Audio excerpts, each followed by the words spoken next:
I said this earlier, this isn't from the literature, this is my strong anecdotal clinical experience. The one thing that I've learned resoundingly over 23 years is folks living with chronic pain are irritable. That's the one most predictable experience that I think people with chronic pain describe. When the pain is worse, we're more irritable. And it makes sense. I'm just getting bombarded with aversive stimulation, so other things are too much. And that has a huge effect on interactions, on family relationships. And often, there's nothing that you can do about that. You can't make it not be irritating. What I try to coach couples and families to do is at least explain to loved ones that it's not you. I'm having a bad day, and it will help if I go rest or do this for myself, but it's not you.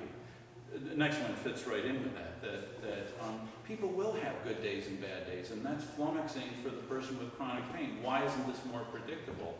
But also for people around them. Well, you were able to go to the ballpark with me yesterday, why not today? And all you can really do is explain, I do have good days and bad days, and maybe teach family members more about the signs, or gee, it's looking like it's going to be one of those. But that's a huge thing, especially for children to understand. I don't see any signs of that.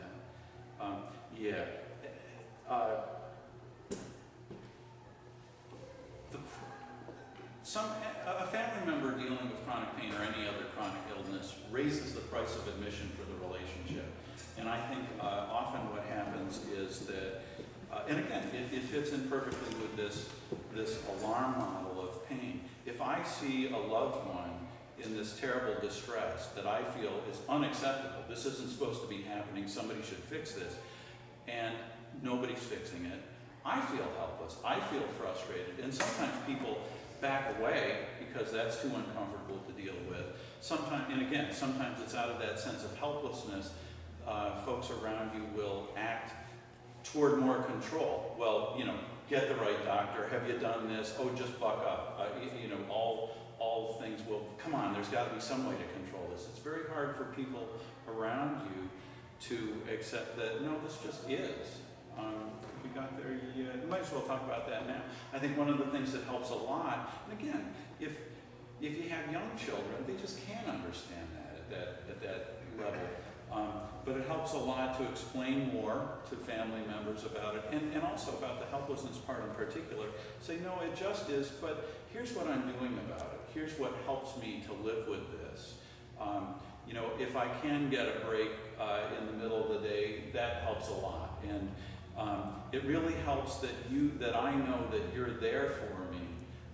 Or even, I know that sometimes I have to ask you to leave me alone, but it helps a lot to know that you're there for me, that you're able to step back and you'll be available again when I'm ready to interact. And any of those things that help the family member understand it more, say, oh, okay, either I don't have to fix this, he's doing okay, or what I'm doing really is helping matter. And you'll see people relax and become more supportive. Yeah, people get isolated. The person with the chronic pain easily gets isolated. It's harder for me to engage in activities like the classic things, sitting through my son's soccer game or something like that. I may not be able to tolerate that. So it may not be worth the cost to engage in activities, but also other people get tired of hearing about a pain problem that they can't do anything about, or feeling like, well, you're always complaining. And ask yourselves, how easily do you get bored listening to somebody else talking about their health problems or their pain problem? It doesn't take very long to have had enough about that. And if you're living with someone who's just the same every day, very easy for folks to just sort of back away from that. So from both sides, there's a real setup for people to get isolated. Huge thing is if I can't maintain physical activity, especially for guys, us guys, often our roles in the family are defined by physical activities. And certainly, the classic is if I've worked a physical job, put my kids through college or gotten half of the way there, I can't work anymore. Can't cut my own lawn, can't take out the garbage. I have to watch my wife do that. Maybe my wife is perfectly capable of that, but if I'm a guy with sort of traditional values, I'm not doing my job.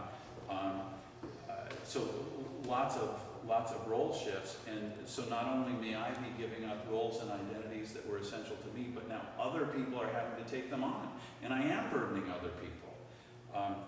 Couple of solutions to that. This is hard for a lot of folks, though. Try to get people to, there's no question you have to sort of reinvent yourself, and people who have a hard time with that have a hard time with the chronic pain. But okay, well maybe I can take over some other things that I can still manage, or meaning maybe I can take over paying the bills, things that aren't so physically demanding. In terms of just my tolerating that role shift myself, I'm shameless about asking people about all the roles and identities that are still there, that haven't been affected by the pain. So I'll go through a litany, and people are grieving. That's what's happening. People are grieving the losses that they're going through, and we'll honor those. But then I'll ask things like, well, who's the person in your family who advises everybody about financial decisions? Who's the person who knows how to tune a carburetor? Who's the person who gets people through crises? And eventually we'll find a couple of things that have nothing to do with physical capability that are very important, leadership roles or identities that person plays in the family. And we really want to reinforce that and say, of course, you are still that person. Don't throw the baby out with the bathwater, meaning you don't have to give up all of who you feel you are, just some. So doesn't that make the physical pain impossible to separate from the emotional pain? Isn't there like a significant overlap between the two? Well, Both of which could it be may sound like I'm splitting hairs, but I want to differentiate here. I would say that, so when we're talking about emotional pain, in this situation we're talking about, there are all kinds of emotions going on. Maybe my feeling angry at having had something happen to me that I can't control, feeling sad at missing things that I'm fond of, feeling anxious, if this could happen to me, what else could happen to me, all kinds of distress due to the chronic pain. But when I was talking about the emotional component of pain before, what I meant was when I'm on the treadmill and I get a new pain in my knee, there's an immediate something's dreadfully wrong. There's an immediate anxiety that is inextricably part of that pain experience that's hardwired. That's more what I meant. It's almost an automatic component of the pain. It's not just the physical sensation. And I don't know if this will make sense. If people want, we can come back and talk about this.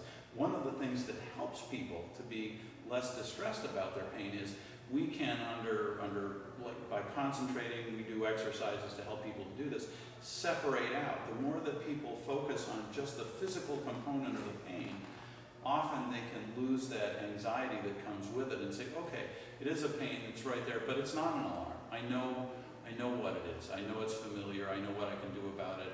I don't have to feel out of control. I don't have to feel anxious about it. So that immediate emotional component of the pain is important, and even if I can't make the physical source of pain go away, sometimes I can disperse that. But here I'm talking about more secondary emotional responses to the pain. Does that make sense? Mm-hmm. Thanks. Thank you. Also about this, a lot of what I do is helping people to reclaim parts of their identity and experience. We're rolling right into deer season.